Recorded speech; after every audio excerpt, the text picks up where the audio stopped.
কোন ব্যক্তি যদি কোন সংবাদ নিয়ে আপনার কাছে আসে, ওই সংবাদের ভিত্তিতে সাথে সাথে অ্যাকশন না নিয়ে ফাতাবায়ানু, আগে সেটা যাচাই বাছাই করেন, আগে যাচাই বাছাই করেন, জাস্টিফাই করেন আসলে ওই ব্যক্তি কি এমন কাজ করেছে কিনা বা এমন কথা বলেছে কিনা।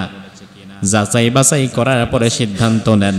যাচাই বাছাই করার আগে হুটহাট সিদ্ধান্ত নিলে পরবর্তীতে নিজের কাজের জন্য নিজেকেই কিন্তু লজ্জা পেতে হবে। তো এখান থেকে আমাদের শিক্ষা কি? এখান থেকে আমাদের শিক্ষা হচ্ছে আমাদের কানে সমাজে খারাপ কথা বলার মানুষের অভাব নাই।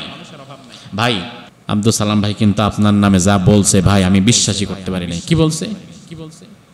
ভাই আপনি নাকি অমুক অমুক খারাপ কাজের সাথে জড়িত, তাই বলছে নাকি? ঠিক আছে, দেখায় দিই ওরে আমি কি জিনিস। এই যে মনের ভেতরে আপনি হিংসা এবং রাগ নিয়ে তার বিরুদ্ধে ক্ষতি করার জন্য উঠে পড়ে লাগলেন, অথচ ওই আল্লাহর বান্দা এমন কিছুই বলে নাই, আপনি শুধু শুধু তার ক্ষতি করার জন্য এখন ঘুরতেছেন। এমন কাহিনী আমাদের সমাজে আছে না নাই? একজন ফাসেক আইসা আপনাকে একটা কথা বললো, বিশ্বাস করে আপনি আপনার বন্ধুর সাথে খারাপ সম্পর্ক করার জন্য প্রস্তুত হয়ে গেলেন। এভাবেই গ্রামে গঞ্জে ভাইয়ের সাথে ভাইয়ের শত্রুতা লাগায় কিছু মানুষ, চাচার সাথে ভাতিজার শত্রুতা লাগায়, বাবার সাথে ছেলের শত্রুতা লাগায়, চায়ের দোকানে বৈশা বৈশা হুদাই কাম নাই তো চায়ের কাপে চুমুক দেয় আর বলে এই অমুকের বউ শুনলাম এমন কথা নাকি বলছে। বাস যারে বলছে তার তো ভেতরে লেগে গেছে, সে ঘরে গিয়া শোনে না শোনে তার বউরে আগেই মায়ের যে হারামজাদি তুই এই কথা কইছিস কেন, কিছুই যাচাই বাছাই করে না। তো এই জন্য যে কোনো কিছু যাচাই বাছাই করে এরপরে সিদ্ধান্ত নেওয়ার দরকার আছে না নাই? অনেক সময় দেখা যায় আমাদের কাছে কেউ একটা খবর দিল, সেই খবরের ভিত্তিতে ওই খবরটা আসলে কতটুকু সঠিক না ভুল এটা যাচাই বাছাই না করে চিলে কান নিয়ে গেছে এমন একটা অবস্থা হয়ে যায়। একজন এসে বলল যে ভাই আপনার পাশের দোকানদার আপনার নামে কি বলছে জানেন, যে আপনি নাকি ব্যবসায় বাটপাটি করেন। যারে বলছে সে তো রেগে ফায়ার, হ্যাঁ আমার নামে এত বড় কথা, দেখামো তোর ব্যবসা কেমনে করা লাগে। আপনি তার একটা ক্ষতি করে ফেললেন, অথচ একবারের জন্য জাস্টিফাই করলেন না যে আদৌ ওই ব্যক্তি আপনার সম্পর্কে এহেন মন্তব্য করেছে কিনা। আচ্ছা এমন ঘটনা কি এই সমাজে হয় না হয় না? কম না বেশি? মানুষ যাচাই বাছাই ছাড়া কান কথায় কান দেয়। আর আমাদের সমাজের মানুষ তো মাশাআল্লাহ মিথ্যা কথা বলার ওস্তাদ। দুই ভাইয়ের মাঝে সম্পর্ক খারাপ করবে, দুই বন্ধুর মাঝে সম্পর্ক খারাপ করবে, দুই প্রতিবেশীর মাঝে সম্পর্ক খারাপ করে দিবে। সব জামানায় যুগে যুগে মধ্যখানে এমন কিছু মানুষ আছে না নাই? আল্লাহ তাআলা মূলত এই আয়াতে কারিমাগুলোর মাঝে আমাদেরকে সে বিষয়গুলোতে সাবধান করেছে। রব্বুল আলামিন বলেন ইয়া আইয়ুহাল্লাযীনা আমানু ইন জাআকুম ফাসিকুম বিনাবাইন ফাতাবায়ানু আন তুসিবু কওমান বিজাহালাতিন ফাতুসবিহু আলা মা ফাআলতুম নাদিমিন। সুবহানাল্লাহ। আল্লাহ বলছেন ঈমানদারেরা, কোন ফাসেক ব্যক্তি যদি তোমাদের কাছে কোনো খবর নিয়ে আসে, ওই খবর শোনা মাত্রই লাভ দিও না, শোনার সাথে সাথেই অ্যাকশন নেওয়ার জন্য দৌড় দিও না, বরং ফাতাবায়ানু আগে ওই খবরের সত্যতা যাচাই বাছাই করো। সুবহানাল্লাহ। এই সামাজিক বিষয়টা আমাদের সমাজের প্রত্যেকটা মানুষের ফলো করা দরকার, তাহলে 50% সংঘাত কমে যাবে। কথা কি ঠিক কিনা? আমরা তো চিলে কান নিয়ে গেছে, অমুক আমার নামে এটা বলছে, এটা শোনার সাথে সাথে রেগে মেগে ফায়ার হয়ে তার বিরুদ্ধে অ্যাকশন নেওয়া শুরু করি, অথচ ওই লোকটা আদৌ এসব কথা বলেও নাই, কিন্তু আমি তার ক্ষতি করে ফেললাম। আল্লাহ বলেন আগে যাচাই বাছাই করো, কথা একটা শুনেই লাভ দিও না। ফাতুসবিহু আলা মা ফাআলতুম নাদিমিন, অন্যথায় তুমি অজ্ঞতাবশত যখন তাদের বিরুদ্ধে অ্যাকশন নিবা, তার কোনো ক্ষতি করবা, পরে আবার যখন জানতে পারবা যে তোমার কাজটা সঠিক ছিল না, ওই ব্যক্তি তোমার নামে খারাপ কথা বলে নাই, তখন কিন্তু তুমি নিজের কাছে নিজেই লজ্জিত হবা। কথা ঠিক না? আল্লাহ বললেন তুমি কিন্তু নিজের কাছে নিজেই লজ্জিত হবা। এজন্য শোনার সাথে সাথে লাভ দিও না। এই আয়াত নাজিল হওয়ার পেছনে একটা চমৎকার প্রেক্ষাপট আছে, একটা ঘটনা আছে। আল্লাহ তো এমনি এমনি হুদাই নাজিল করে নাই। সাহাবীদের মধ্যে কিছু একটা ঘটছে, রাসূলের সময় কিছু একটা ঘটেছে, এজন্যই নাজিল করেছেন কে? আল্লাহ তাআলা নাজিল করেছেন। রাসূল সাল্লাল্লাহু আলাইহি ওয়াসাল্লামের একজন স্ত্রীর নাম ছিল জুওয়াইরিয়া। কি নাম? জুওয়াইরিয়া। বনুল মুস্তালিক গোত্রের সর্দার যিনি ছিলেন হারিস বিন দিরার, ওই হারিসের কন্যা জুওয়াইরিয়া রাসূলের স্ত্রী। তাইলে হারিসের কন্যা জুওয়াইরিয়া যদি রাসূলের স্ত্রী হয়, তাহলে হারিস বিন দিরার সেই সম্পর্কে রাসূলের কি কথা কয় না, কি শ্বশুর। আর তিনি হচ্ছেন বনুল মুস্তালিক গোত্রের লিডার। হারিস বিন দিরার যখন রাসূলের কাছে এলেন, রাসূল তাকে শ্বশুর হিসাবে আপ্যায়ন করে সম্মান প্রদর্শন করে এরপরে তাকে দ্বীনের দাওয়াত দিলেন। তিনি দ্বীন গ্রহণ করেছেন পরে। রাসূল বললেন আল্লাহর প্রতি ঈমান আনেন, নামাজ সালাত আদায় করেন, যাকাত আদায় করেন, দ্বীনের এই বিষয়গুলো আপনি মেনে চলেন। হারিস বিন দিরার চিন্তা করলো আমার মেয়ে যেহেতু এখানে বিয়ে বসে গেছে, আবার সে যেহেতু ঈমান এনে ফেলেছে, আর রাসূলের কথা আমারও খারাপ লাগে না, ভালোই লাগছে, তাহলে আমি আর দেরি না করে আমিও এই মুহূর্তে ঈমান আনার সিদ্ধান্ত নিয়ে নিলাম। এবার হারিস বিন দিরার বললেন ইয়া রাসূলুল্লাহ, যে পরিমাণ সম্পদ হলে আমার প্রতি যাকাত ফরজ হয়ে যায়, ওই সম্পদ আমার হয়ে গেছে। আর আমি যে গোত্রের নেতা, আমি জানি আমার গোত্রের অনেকের অর্থনৈতিক অবস্থা ভালো। এখন আমাকে যদি আপনি সময় দেন, আমি আমার গোত্রের কাছে ফিরে যাব, যাওয়ার পরে তাদেরকে ঈমানের দাওয়াত দেব। ঈমান আনার পরে যেহেতু আমি ঈমান এনে ফেলেছি, নেতা যদি ঈমান আনে, কর্মীরাও তো ঈমান আনে। কারণ কর্মীরা স্বাভাবিকত তাদের বোঝ জ্ঞান কম থাকে, তারা মূলত তাদের নেতাকে অনুসরণ করে। হারিস বিন দিরার বললেন আমি আমার গোত্রের কাছে যাই, যাওয়ার পরে আমি আমার গোত্রের বাকি লোকদেরকে ঈমানের দাওয়াত দেব। তারা যদি ঈমান আনে, এরপরে আমি তাদের সালাত এবং যাকাতের কথাও বলবো। আমার বিশ্বাস তারা আল্লাহর প্রতি ভরসা করে আমাকে বিশ্বাস রেখে যাকাত আদায় করবে। এখন আমার যাকাতের যত টাকা আর বাকিদের যাকাতের যত টাকা, সব টাকাগুলো আমি আমার কাছে গচ্ছিত রাখব। আপনি যদি আগামী মাসে নির্দিষ্ট একটা দিনে কোনো মানুষ আমাদের কাছে পাঠিয়ে দেন আপনার দূত হিসেবে, তাহলে যাকাতের যত টাকা জমা হয়েছে সব ওই ব্যক্তির হাতে আমরা তুলে দেব। আচ্ছা, পরামর্শটা কি খারাপ? ভালো। রাসূল তার শ্বশুর হারিস বিন দিরারকে বললেন ঠিক আছে, কোনো সমস্যা নাই, যাও, আগামী মাসের অমুক দিন আমি তোমার কাছে একজন ব্যক্তিকে পাঠাবো, তার কাছে তোমরা তোমার যাকাত বাকিদের যত টাকা হয় যাকাত হিসাবে টাকা দিয়ে দিও। এবার হারিস বিন দিরার তার গোত্রের কাছে ফিরে গেলেন, সকলকে ঈমানের দাওয়াত দিলেন, সালাত এবং যাকাতের কথা বললেন। আল্লাহর কি করুণা, তার কথা শুনে অসংখ্য মানুষ একসাথে ঈমান এনে পরের দিন যাকাতের বিরাট অর্থ হাতে দিয়ে দিল। হাতে দিয়েছে।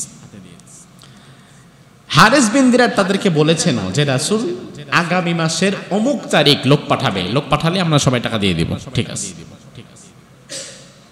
এখন আগামী মাসের যে দিন লোক পাঠানোর কথা, সেদিন আর কেউ আসে না।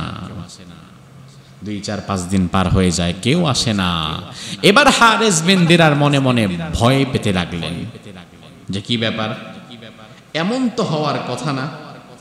তার কারণ হচ্ছে রাসূল যদি আমাকে বলে থাকে পাঠাবে, তাহলে অবশ্যই পাঠাবেন, কারণ রাসূল তার কথা খেলাফ করে না।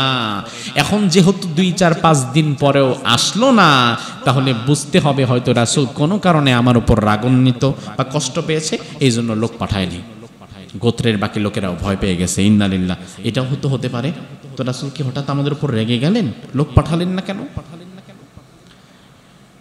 বনুল মুস্তালিকের সবাই সিদ্ধান্ত নিল, এক কাজ করি, আমরা 15-20 জন গোত্রের বড় বড় সম্ভ্রান্ত ব্যক্তি যারা আছি, আমরা নিজেদের টাকাগুলা নিজেরা নিয়ে 20-30 জনের একটা টিম আমরা মদিনার দিকে রওনা দিই। মদিনার দিকে রওনা দিয়ে রাসূল সাথে দেখাও হবে, কেন লোক পাঠায় নাই সেটাও জিজ্ঞেস করব, টাকাটাও দিয়ে আসবো। বনুল মুস্তালিক গোত্রের নেতৃস্থানীয় ব্যক্তিরা হারিস বিন দিরারের নেতৃত্বে মদিনার দিকে যাত্রা করছেন। কিছুদিন পরে যেদিন যাত্রা করেছেন, হঠাৎ করে দেখে সামনে একদল মুজাহিদ যুদ্ধাস্ত্র নিয়ে সামনে হাঁটছে, আর ওই মুজাহিদদের কমান্ডার হিসেবে আছে রাসূলের আরেকজন বীর সেনাপতি সাহাবী খালিদ বিন ওয়ালিদ। কি নাম? খালিদ বিন ওয়ালিদ। এবার হারিস বিন দিরার খালিদ বিন ওয়ালিদকে দেখে চিনে ফেললেন, চিনে বললেন যে আরে আপনি মনে হচ্ছে একটা টিম নিয়ে জিহাদের জন্য যাচ্ছেন, কোন দিকে যাচ্ছেন? খালিদ বিন ওয়ালিদ বলল, তোমাদের বিরুদ্ধে যুদ্ধ করার জন্য যাচ্ছি। তারা বলল, আমাদের বিরুদ্ধে যুদ্ধ করার জন্য যাচ্ছেন? বুঝলাম না তো, কারণ কি? কি করলাম আমরা? আমি না রাসূলের শ্বশুর, আবার ঈমান এনেছি, আমার গোত্রের অনেক মানুষ ঈমান এনেছে, আমরা যাকাতের টাকা রেডি করেছি, তো আমাদের বিরুদ্ধে যুদ্ধ করবেন কেন? আমরা কি করলাম? খালিদ বিন ওয়ালিদ বলল, কিসের ঈমান এনেছো আর কিসের যাকাত রেডি করেছো? বরং আমাদের কাছে তো খবর এসেছে রাসূল যেই ব্যক্তিকে তোমাদের কাছে নির্দিষ্ট দিনে যাকাত আনতে পাঠিয়েছিলেন, তোমরা নাকি ওই ব্যক্তিকে হত্যা করার জন্য তাকে তাড়া করেছো। তারা বলে, ইন্না লিল্লাহ, এমন কাজ তো কোনোদিনই হয় নাই, বরং আপনাদের পক্ষ থেকে আমাদের পর্যন্ত কোনো লোক আসেই তো নাই। এখন গেঞ্জাম আছে না নাই? কে কারে বিশ্বাস করবে? দেখেন, এই আয়াত তো আল্লাহ এমনি এমনি নাযিল করে না। আল্লাহ জানে প্রত্যেক জামানায় এমন কিছু রোগের রোগী আছে। এবার হারিস বিন দিরার বলল, আচ্ছা ঠিক আছে, এক কাজ করেন, আমরা কারো কথা কারো বিশ্বাস করা দরকার নাই, আমরা উভয়ে দল একত্রিত হয়ে রাসূলের কাছে যাই, মদিনাতে যাই, তো ওনাকে সামনে রেখে একটা ফয়সালা হোক। ব্যাস, 2 দল গিয়ে রাসূলের সামনে হাজির। হারিস বিন দিরার গিয়ে বলল, ইয়া রাসূলুল্লাহ, কি অবস্থা, কি আজীব ব্যাপার, আপনি যে দিন লোক পাঠানোর কথা ওদিন তো পাঠালেন না, আমরা 2-4-5 দিন অপেক্ষা করলাম, তাও লোক পাঠালেন না। অবশেষে আজকে যখন আমরা 20-30 জন রওনা হয়েছি অর্থ করে নিয়ে, তখন শুনলাম আপনি নাকি আমাদের বিরুদ্ধে জিহাদের জন্য খালিদ বিন ওয়ালিদকে পাঠাইছেন, কারণ কি? রাসূল বললেন, তোমরা আবার যাকাত দিতে রাজি হইছো নাকি? কারণ আমি তো এক ব্যক্তিকে পাঠিয়েছি, উকবা বিন ওয়ালিদকে তো আমি পাঠিয়েছি, তো ওয়ালিদ বিন উকবাকে আমি যখন পাঠিয়েছি, সে তো আমার কাছে পরের দিন এসে বলল, ওয়ালিদ যখন তোমাদের কাছে যাকাতের অর্থ আনতে গিয়েছে, তোমরা তো যাকাতের টাকা দাও নাই, বরং তাকে হত্যা করার জন্য তাড়া করেছিলে। ওই লোকগুলো বলল, আস্তাগফিরুল্লাহ ইয়া রাসূলুল্লাহ, এত বড় দুঃসাহস তো আমাদের নাই, আমরা এই কাজ করি নাই। বলে না, ওয়ালিদ তো এই কথাই আমাকে জানালো। বলল, আচ্ছা ঠিক আছে, ওয়ালিদকে ডাক দেন। এবার ওয়ালিদকে ডাকা হলো, অর্থাৎ যেই ব্যক্তিকে রাসূল মূলত দূত হিসেবে পাঠিয়েছিলেন, ওই ব্যক্তির ঘটনা ছিল, ওই ব্যক্তির সাথে মূলত বনুল মুস্তালিক গোত্রের একটা শত্রুতা ছিল। কথা কি বুঝতেছেন? যাকে পাঠাইছে যে তুমি যাকাতের টাকাটা নিয়ে আসবা, তার সাথে যাদের থেকে যাকাতের টাকা আনতে বলছে তাদের শত্রুতা আছে। এই জন্য ওয়ালিদ চিন্তা করছে যে আমি এখন গিয়ে যদি যাকাতের টাকা চাই, আর যদি তাদের একবার মনে পড়ে আরে এই বেডান আগে আমার শত্রু ছিল, যাকাতের টাকা পরে আগে ধইরা বাইন্দা পিটা, যদি আমার আক্রমণ করে বসে, এই জন্য ভাই এত ঝামেলার দরকার নাই। আমি রাসূলের কাছে গিয়ে বলি, ইয়া রাসূলুল্লাহ, আমাদের মোটামুটি বাইতুল মালে টাকা পয়সা তো আছে, আর ওদের টাকা নেওয়ার দরকার নাই, তার কারণ ওরা এত খারাপ, আমি যাওয়ার সাথে সাথে আমারে দৌড়াই দিছে। উনি যাই নাই, মনে মনে চিন্তা করছে, কল্পনায় চিন্তা করছে যে আমি গেলেই আমার দৌড়াই দিবে, তো শুধু যায় দৌড়ানি খাওয়ার দরকার নাই। আমি রাসূলের কাছে গিয়ে বলি, আমি যাওয়ার সাথে সাথে এর আমারে মারার জন্য তেড়ে আসছে, আমি চলে আসছি। দেখেন এবার রাসূল সাল্লাল্লাহু আলাইহি ওয়াসাল্লামের উপরে আল্লাহ এই আয়াত নাযিল করলেন, কারণ রাসূলও কিন্তু ওয়ালিদের কথা শুনে খালিদ বিন ওয়ালিদের হাতে জিহাদের তলোয়ার দিয়ে পাঠিয়ে দিয়েছিলেন। বিষয়টা যদি এমন হইতো খালিদ বিন ওয়ালিদ গিয়ে সাথে সাথে আক্রমণ করে বসতো, তাহলে অনেক হতাহতর ঘটনা হওয়ার সম্ভাবনা ছিল না? ওই মানুষগুলা জানতো না কেন আমাদেরকে মারতেছে। আরে ভাই কি করলাম, কেন মারতেছেন, কিছুই তো বুঝলাম। এজন্যই আল্লাহ রাব্বুল আলামিন আয়াতের মধ্যে বললেন, নবী শুধু আপনি নয়, এই শিক্ষাটা আপনি আপনার সব উম্মতের মধ্যে ছড়িয়ে দিবেন। কোন ব্যক্তি যদি কোনো সংবাদ নিয়ে আপনার কাছে আসে, ওই সংবাদের ভিত্তিতে সাথে সাথে অ্যাকশন না নিয়ে ফাতাবায়ানু, আগে সেটা যাচাই বাছাই করেন, আগে যাচাই বাছাই করেন, জাস্টিফাই করেন আসলে ওই ব্যক্তি কি এমন কাজ করেছে কিনা বা এমন কথা বলেছে কিনা। যাচাই বাছাই করার পরে সিদ্ধান্ত নেন। যাচাই বাছাই করার আগে হুটহাট সিদ্ধান্ত নিলে পরবর্তীতে নিজের কাজের জন্য নিজেকেই কিন্তু লজ্জা পেতে হবে। তো এখান থেকে আমাদের শিক্ষা কি? এখান থেকে আমাদের শিক্ষা হচ্ছে, আমাদের কানে সমাজে খারাপ কথা বলার মানুষের অভাব নাই। ভাই আব্দুল সালাম ভাই কিন্তু আপনার নামে যা বলছে ভাই আমি বিশ্বাসই করতে পারি নাই। কি বলছে? ভাই আপনি নাকি অমুক অমুক খারাপ কাজের সাথে জড়িত, তাই বলছে নাকি? ঠিক আছে, দেখায় দিই ওরে আমি কি জিনিস। এই যে মনের ভেতরে আপনি হিংসা এবং রাগ নিয়ে তার বিরুদ্ধে ক্ষতি করার জন্য উঠে পড়ে লাগলেন, অথচ ওই আল্লাহর বান্দা এমন কিছুই বলে নাই, আপনি শুধু শুধু তার ক্ষতি করার জন্য এখন ঘুরতেছেন। এমন কাহিনী আমাদের সমাজে আছে না নাই? একজন ফাসেক আইসা আপনাকে একটা কথা বললো, বিশ্বাস করে আপনি আপনার বন্ধুর সাথে খারাপ সম্পর্ক করার জন্য প্রস্তুত হয়ে গেলেন। এভাবেই গ্রামে গঞ্জে ভাইয়ের সাথে ভাইয়ের শত্রুতা লাগায় কিছু মানুষ, চাচার সাথে ভাতিজার শত্রুতা লাগায়, বাবার সাথে ছেলের শত্রুতা লাগায়, চায়ের দোকানে বৈশা বৈশা হুদাই কাম নাই তো চায়ের কাপে চুমুক দেয় আর বলে এই অমুকের বউ শুনলাম এমন কথা নাকি বলছে।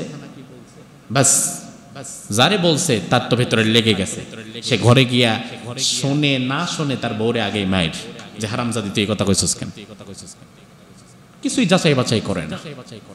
তো এই জন্য যে কোনো কিছু যাচাই বাছাই করে এরপরে সিদ্ধান্ত নেওয়ার দরকার আছে না নাই? এরপরে আল্লাহ রাব্বুল আলামিন সূরা হুজুরাতে আমাদের আরেকটা শিক্ষা দিয়ে বললেন, وَإِن طَائِفَتَانِ مِنَ الْمُؤْمِنِينَ اقْتَتَلُوا فَأَصْلِحُوا بَيْنَهُمَا। ইমানদারদের দুটি দল, ইমানদারদের দুটি অংশ যদি কোনোদিন ঝগড়ায় লিপ্ত হয়ে যায়, মারামারিতে লিপ্ত হয়ে যায়, তখন তোমরা পক্ষ বিপক্ষ না নিয়ে ইমানদারের দুটি দলকে মিলিয়ে দেওয়ার জন্য কাজ করো। দেখেন আল্লাহ কি বললেন, যে ইমানদারদের দুটি দল যদি দুই দিকে চলে যায়, তাহলে তুমি একদিকে উনি আরেক দিকে, এমন ভাগাভাগি করো না, কারণ দিন শেষে ভাগাভাগি করলে তুমি আর নিজেরই ক্ষতি। আর দুইটাই তো আমার, দুটি তো আমার দল, বরং সেখানে তুমি দুটি দলকে একত্রিত করার জন্য চিন্তা করো, দুটি দলের মাঝে ঐক্য করার জন্য কাজ করো, মীমাংসা করে দাও। বর্তমান সমাজে মীমাংসা করে দেওয়ার লোকের সংখ্যা বেশি না ঝগড়া বাড়ায় দেওয়ার লোকের সংখ্যা বেশি? বাড়ায় দেওয়ার লোকের সংখ্যা বেশি। আল্লাহর হাবিব সাল্লাল্লাহু আলাইহি ওয়াসাল্লাম এক জিহাদের ময়দান থেকে ফেরার সময় সাহাবায়ে কেরামদেরকে নিয়ে কোথাও বিশ্রাম নিচ্ছিলেন। মদিনার আনসারদের মধ্যে দুটি গোত্র ছিল বড়, একটা গোত্রের নাম ছিল আউস, আরেকটা গোত্রের নাম ছিল খাজরাজ। আউস এবং খাজরাজ দুটি বড় বড় গোত্র। আল্লাহর হাবিব হঠাৎ করে তার তাঁবুর মধ্যে বিশ্বনবী শুয়েছিলেন, এমন সময় দেখতে পেলেন আউস এবং খাজরাজ তারা একের সাথে অপরে কথা কাটাকাটি করতে করতে বাকবিতণ্ডা বাড়াতে বাড়াতে একেবারে হাতাহাতি পর্যায়ে চলে যাচ্ছে। আউস গ্রুপের লোক খাজরাজ গ্রুপের এক ব্যক্তিকে একটা কথা বলেছে, আবার খাজরাজের এক ব্যক্তি আউসের এক ব্যক্তিকে একটা কথা বলেছে।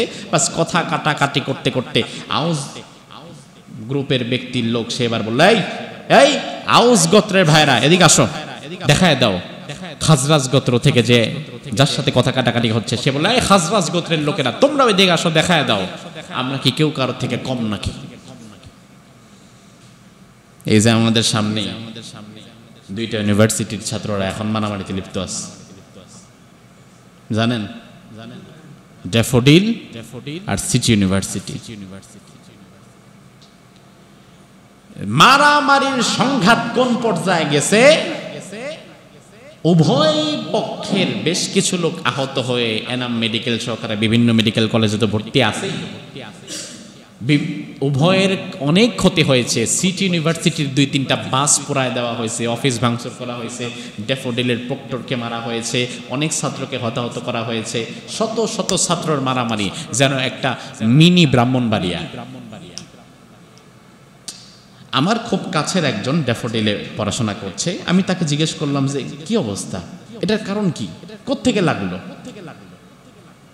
সে আমাকে বলল যে মূল ঝগড়ার সূত্রপাত হচ্ছে গতকাল রাস্তা দিয়ে যাওয়ার সময় সিটি ইউনিভার্সিটির 2টা ছাত্র রাস্তা দিয়ে যাওয়ার সময়, অনেক মানুষের বদভ্যাস আছে ডানে বামে না দেখে থুতু ফেলায় দেয়, আছে না? ওই থুতু গিয়ে পড়ছে আবার ড্যাফোডিলের এক ছাত্রের গায়ে। এটা নিয়ে রাস্তায় একটু কথা কাটাকাটি, এরপরে সেখানে এক ধাপ একটু হাতাহাতি মারামারি। এরপরে সিটির ছাত্ররা চিন্তা করছে আমাদেরকে ছাত্রদের, আমরা না হয় আমাদের ভার্সিটি না হয় তো উন্নত না, কিন্তু আমাদের ছাত্রদের গায়ে কি জোর নাই, এই ছাত্রদেরকে খবর দে, আমরা ড্যাফোডিলে যে আক্রমণ করব। ড্যাফোডিলের ছাত্ররা বলতেছে কি আমাদের কি জোর নাই, আয় আমরাও একসাথে লাগবো। এই লাগালাগের মধ্য দিয়ে মোটামুটি কোটি কোটি টাকার ক্ষতি হয়ে এখন অবস্থায় থুথু দেওয়া থেকে ঝগড়া করে এই অবস্থায় দাঁড়াইছে। তাহলে দেখেন শয়তানে কেমনে ধোকা দেয়। আহারে ইউনিভার্সিটির ছাত্র তোমরা, তোমাদের দিকে নাকি তাকিয়ে আছে বাংলাদেশ, তোমরা নাকি আগামীর বাংলাদেশের কর্ণধার হবা। রাস্তা দিয়ে চলার সময় সামান্য থুথু দিয়েছে, সরি বলল, মাফ করে দিলাম, এর বাইরে কি কাহিনী আগাবার সম্ভাবনা আছে? কথা কন না কেন আছে? কিন্তু সেটারে টাইনা না যখন ভার্সিটির ভেতরে এত বড় গ্যাঞ্জাম লাগিয়ে ফেলেছ, মাদ্রাসার দিকে আসো, আদব আখলাক শেখো। আগে মাদ্রাসায় আসো, আমার মাদ্রাসায় আসো, আদব দেখো, আখলাক দেখো। কেমন আদব দেখবা, কেমন আখলাক দেখবা? একসাথে আমার মাদ্রাসায় 100 জন ছাত্র এক ফ্লোরে ঘুমাচ্ছে, রাত্রিবেলায় 2, 4, 5, 10 জনের মাঝরাত্রে পেশাবের জরুরত হওয়ার সম্ভাবনা কি নাই? কথা কন না আছে নাকি?